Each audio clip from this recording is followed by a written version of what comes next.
मैं आपका बड़ा भाई मुकुल एक बार फिर से आया हूँ आप सबके बीच। जैसा कि आप जानते हैं इस YouTube चैनल पे वैसे कॉन्सेप्ट के वीडियो डालते हैं जिसमें बच्चे अक्सर कंफ्यूज होते हैं। तो इसी सीरीज में हम एक और वीडियो लेके आए हैं और चैप्टर अपना वही है सेंटर ऑफ मास। इसमें हम सीखेंगे आज एक नया कॉन्सेप्ट और वो है शिफ्ट इन सेंटर ऑफ मास।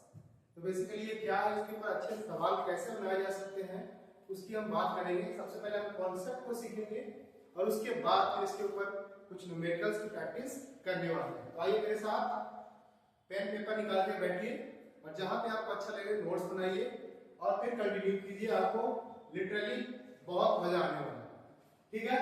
तो जैसा कि आप देख रहे हैं कि यहाँ पे अलग अलग पार्टिकल्स हैं M1, M2 और M3, है ना। M1 का जो लोकेशन है वो है R1। अब चूंकि ये इनिशियल लोकेशन इसमें मैंने लिखा हुआ है R1I। उसी तरह से सिमिलरली M2 जो है पास उसका जो लोकेशन है वो R2, उसका मैंने चूंकि इनिशियल ये इसका लोकेशन इसलिए हमने लिखा है R2I। इसी तरह से M3 उसका जो लोकेशन है वो R3I है, ठीक है। अब यहाँ जैसे कि दिख रहा है M1, M2 और M3 3 अलग अलग मासेस हैं, तो इनका सेंटर ऑफ मास कहीं ना कहीं तो होगा। तो हमने उसको यहाँ से दिखाया है, जो रेड वाली लाइन है, ये रेड वाली लाइन जो है वो बता रहा है इस M1, M2 और M3 का जो सेंटर ऑफ मास है, initial centre of mass R, वो यहाँ पर मैं रेड वाली से शो किया है। अब क्या किया हमने, इसमें M1, M2 और M3 जो मासेस है उनके लोकेशंस को हमने चेंज कर दिया है। अब क्या किया है, अब एक नया लोकेशन उनको दे दिया मैंने। यहाँ पे लिखा हुआ है मैंने particles are shifted to another points. Then फिर क्या होगा कि यहाँ पे देखो मास जो है उनकी लोकेशन मैंने चेंज कर दिया है। यहाँ पे M1 मास आ गया, सिमिलरली M2 और M3। अब इनका जो लोकेशन है वो M1I, यहाँ पे क्योंकि इनिशियल था इसलिए मैंने I लिखा था। अब यहाँ पे M1 मास का जो इनिशियल लोकेशन है वो चेंज हो गया, वो फाइनल लोकेशन पे आ गया, तो R1F लिखा है। सिमिलरली R2F लिखा है, R3F। अब आपसे पूछा जाए कि इस पोजीशन पे जब ऑब्जेक्ट यहाँ पे थे तो यहाँ पे इनका सेंटर ऑफ मास कैसे मिल सकते हैं। तो आपको जाहिर सी बात है हम कैसे लिखते थे सेंटर ऑफ मास, है ना, उनका लोकेशन कैसे लिखते थे, तो हम लिखते थे M1 R1 I, क्योंकि इनिशियल की हम बात कर रहे हैं तो M1 R1 I होगा। Similarly M2 R2 I plus M3 R3 I लिखेंगे और नीचे में क्या लिखेंगे, हम लिखेंगे M1 प्लस M2 और प्लस M3। सिमिलरली इस लोकेशन की अगर बात करें, इस लोकेशन के हिसाब से हम सेंटर ऑफ मास क्या लिख सकते हैं, तो लिख सकते हैं M1 R1 F, ठीक है। वेक्टर फॉर्म में लिखना पड़ेगा हमें, इस चीज का ध्यान रखना पड़ेगा। तो M1 R1 F हो गया। सिमिलरली M2 मास के लिए M2 R2 F plus M3 R3 F और नीचे में M1 प्लस M2 और प्लस M3। अब हमें चूंकि निकालना है कि इसके सेंटर ऑफ मास में कितना शिफ्ट आया है इनिशियल और फाइनल पोजीशन के बीच में। तो बेसिकली हम क्या करेंगे, हम लिखेंगे अब shift in centre of mass, shift in centre of मास।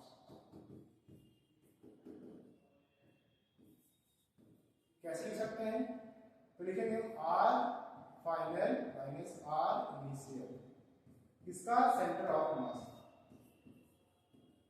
वो कैसे लिख सकते हैं, हम लिख सकते हैं RF minus R initial upon, तो यहां से लिख सकते हैं बेसिकली ऐसे लिख सकते हैं इसको।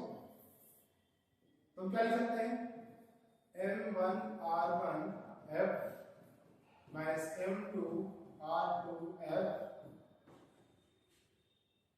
प्लस M3 R3F ऐसे, और नीचे में M1 plus M2 plus M3 minus, ये हो गया आपका फाइनल पोजीशन।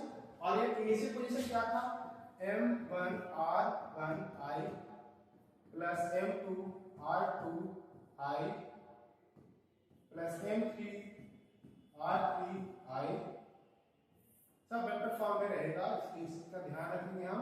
और नीचे में क्या आएगा m1 plus m2 plus m3। तो यहां तक आई होप कि आपको समझ में आई होगी बातें। अब हम क्या कर रहे हैं, इसको सबट्रैक्ट करेंगे। तो जैसे हम सबट्रैक्ट करेंगे तो क्या आएगा, अब हम इसको क्या लिख सकते हैं, यहां पे देखो हम इसको लिख सकते हैं Rf माइनस Ri, इसको हम ऐसे लिख सकते हैं डेल्टा RCOM। क्या ऐसा लिखा जा सकता है? यस, क्योंकि इन दोनों का एक पोजीशन वेक्टर का ये सबट्रैक्शन हो रहा है, तो इसको ऐसे लिख सकते हैं R सेंटर ऑफ मास। वो कैसे लिख सकते हैं, हम लिख सकते हैं m1 Rf माइनस Ri, और नीचे में m1 plus m2 plus m3। Similarly m2 Rf minus Ri, नीचे में क्या होगा m1 plus m2 plus m3 plus m3 Rf minus Ri, और नीचे में क्या होगा m1 plus m2 plus m3। I hope यहाँ तक आपको समझ में आ रही होगी बातें। अब हम क्या करेंगे, इसको जब सब्ट्रैक्ट करके लिखेंगे तो इस पूरी क्वांटिटी को हम ऐसे लिख सकते हैं, बेसिकली वेक्टर क्वांटिटी है तो वैसे लिख सकते हैं r सेंटर ऑफ मास हो जाएगा, तो लिख सकते हैं m1, और इसको लिख सकते हैं delta r, m1 delta r1 लिख सकते हैं, और इसको लिख सकते हैं हम, अच्छा नीचे में क्या आएगा m1 plus m2 plus m3। Similarly यहाँ पे आएगा m2 इनटू, यहाँ पे लिख सकते हैं डेल्टा r2, ठीक है, यहाँ पे लिख सकते हैं delta r2 m2 delta r2,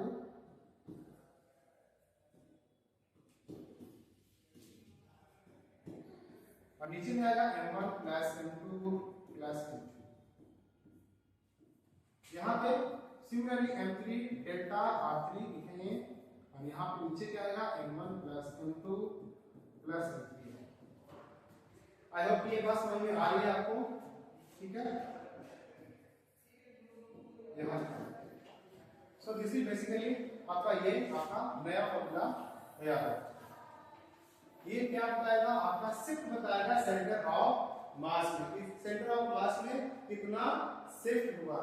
यहाँ पे जो दिख रहा है आपका डेल्टा r1 ये बता रहा है, ये जो है ना वो बेसिकली बता रहा है displacement of first mass.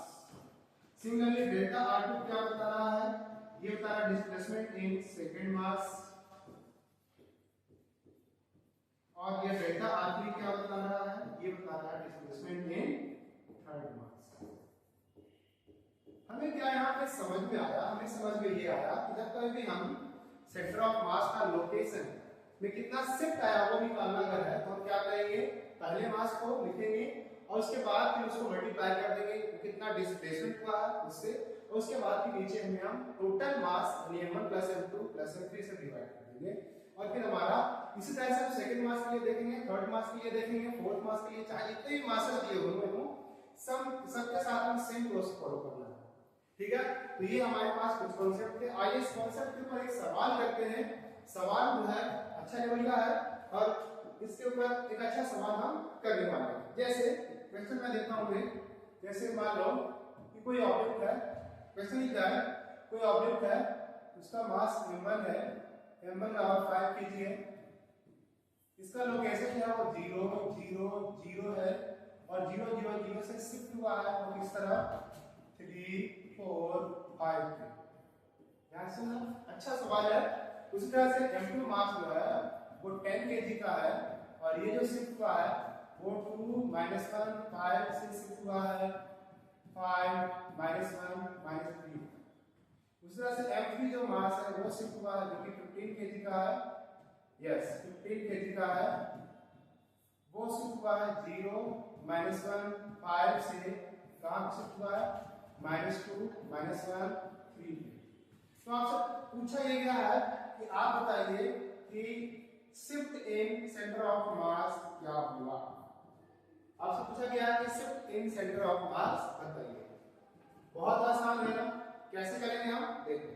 Shift in centre of मास कैसे निकालते हैं हम, ऐसे निकालेंगे। तो लिखेंगे हम सिर्फ इन centre of mass delta R C O M. क्या लिखेंगे m1 डेल्टा r1, ठीक है, m1 डेल्टा r1 और नीचे में m1 plus m2 plus m3 plus m2 delta r2 by m1 plus m2 plus m3 plus m3 delta r3 divided by m1 plus m2 और plus m3। अब हमें individually सबकी value देखनी पड़ेगी, तो हम कैसे देखेंगे इसको? पहले यहाँ पे मैं लिख देता हूँ, यहाँ पे जो भी दिया हुआ है वो चीजें मैं लिख देता हूँ। यहाँ पे क्या क्या दिया हुआ है हमारे को, तो वो दिया हुआ है m1 की वैल्यू दे रखी है, आपको साफ साफ दिख रहा है 5 के लिए, तो हम इसको लिखेंगे। हमें लिखने की जरूरत पड़ेगी डेल्टा r। कैसे लिखेंगे? लिखेंगे r final minus r increase. ऐसा ही करेंगे हम। डेल्टा r को कैसे लिखेंगे? r final minus r increase. तो r फाइनल क्या हो गया? ये रहा आपका r फाइनल, फाइनल लोकेशन हो गया। तो 3 4 5 माइनस क्या करेंगे हम? 0 0 0। क्या लिखेंगे? तो 3 माइनस 0 तो हो गया ये 3, 4 माइनस 0 तो हो गया ये 4, और ये 5 माइनस 0 तो हो गया 5। ठीक है, 3 4। क्या लिखेंगे इसको? ऐसे लिखेंगे। मतलब क्या लिखेंगे इसको हम? 3 i cap plus 4 j cap plus 5 k cap लिखेंगे। i cap j cap k cap के डायरेक्शन में हमें ऐसे इसको ब्रेक करना पड़ेगा। सिमिलरली डेल्टा r2 अगर हम लिखना चाहें तो क्या लिखेंगे? इस तरह से फिर से लिखेंगे r f minus r initial, वो क्या होगा? इसका जो है ना फाइनल पोजीशन, सेकंड मास का जो फाइनल पोजीशन वो 5 माइनस 1 और माइनस 3 है, उसमें से हमें सब्ट्रैक्ट करना है क्या? 2 माइनस 1 और 5 सब्ट्रैक्ट करना है। कैसे लिखेंगे? तो देखो जाहिर सी बात है, 5 माइनस 2 हो गया आपका ये 3, माइनस 1 और माइनस 1 यानी प्लस 1 हो गया। माइनस 1 प्लस 1 तो ये हो गया आपका 0, है ना, ये हो गया प्लस 1 और माइनस 1 तो हो गया ये 0, और ये हो गया क्या? ये हो गया आपका 3 माइनस 5 तो हो गया ये माइनस 5। इसको i कैप j कैप और k कैप के डायरेक्शन में कैसे लिखेंगे आप?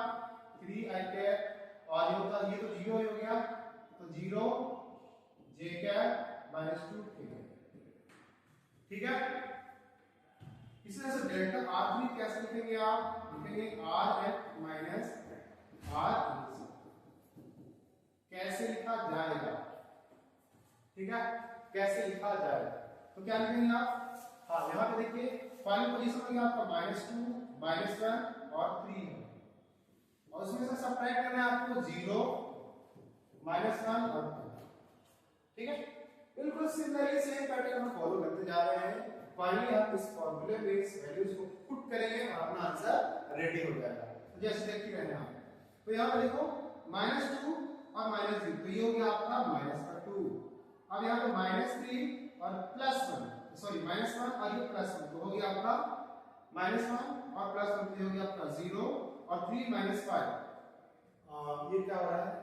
2 -5। ठीक है, यहाँ पे क्या हो रहा है? Second location 5 -1। ठीक है, 2 -1 5। ठीक है, ठीक है, तो इसको हम क्या करना है? -2 और -0 तो हो गया ये आपका -2 और -2 -1 तो ये हो गया आपका, बेसिकली यहाँ पे सब्ट्रैक्ट हो जाएगा, तो -1 और ये +1 तो हो गया 0 और ये 3 -5 हो गया ये -2। तो हम क्या लिख सकते हैं इसको? i कैप और k कैप और j कैप के डायरेक्शन में क्या लिख सकते हैं? ऐसे लिख सकते हैं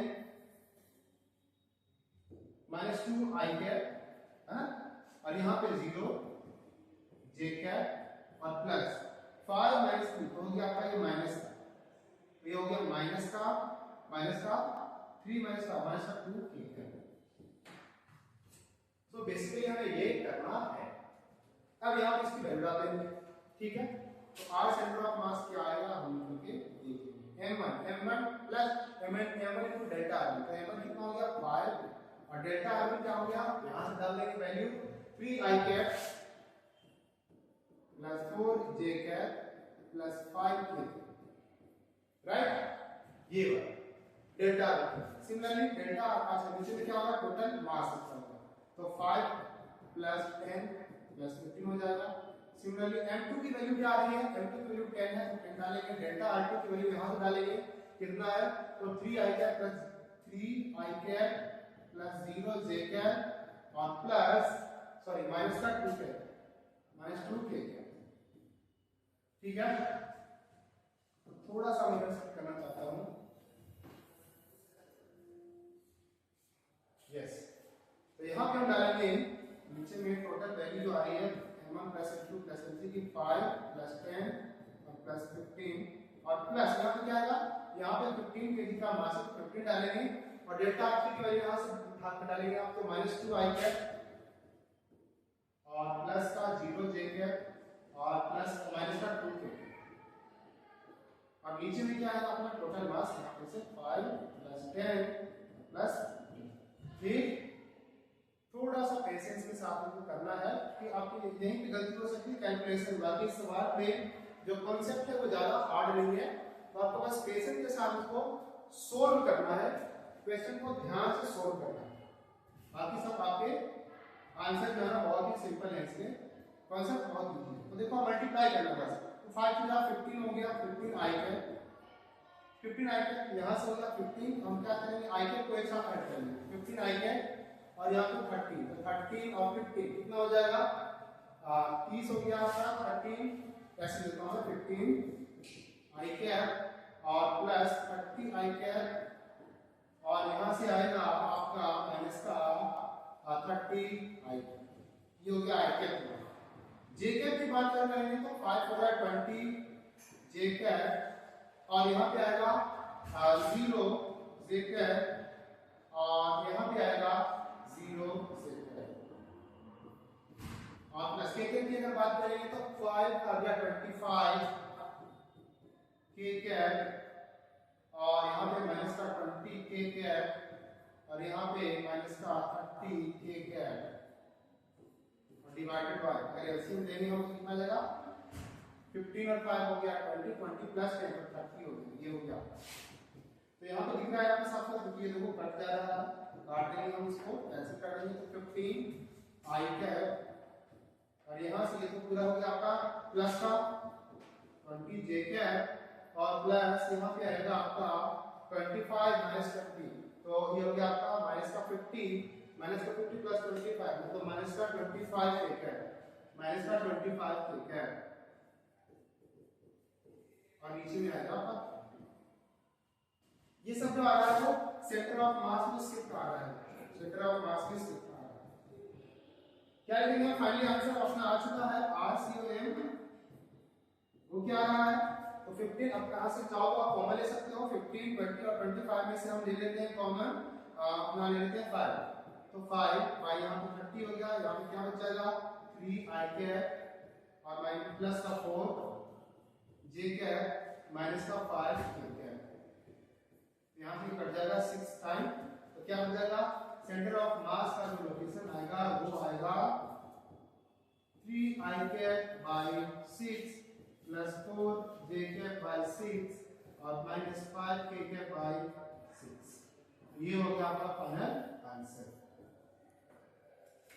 तो आई होप कि मैं ये कॉन्सेप्ट आपको समझा पाया हूँ, इसके ऊपर सवाल और भी आएंगे, एक अच्छे लेवल के सवाल आप खुद से कर सकते हैं, बुक में बहुत सारे ऐसे सवाल मिलते हैं। तो फिर ऐसे और वीडियोस के लिए मैं एक छोटी सी गुजारिश करूंगा कि चैनल को आप लाइक करें, वीडियो को लाइक करें, चैनल को सब्सक्राइब करें। ऐसे और इंफॉर्मेटिव वीडियो, कॉन्सेप्ट वीडियो आपके लिए हम इस चैनल की तरफ से लेकर आते रहेंगे और आपकी पढ़ाई में हेल्प होती रहेगी। हमारी यही कामना है कि आप भी अच्छे से मेहनत करके पढ़ाई करते रहें। All the best.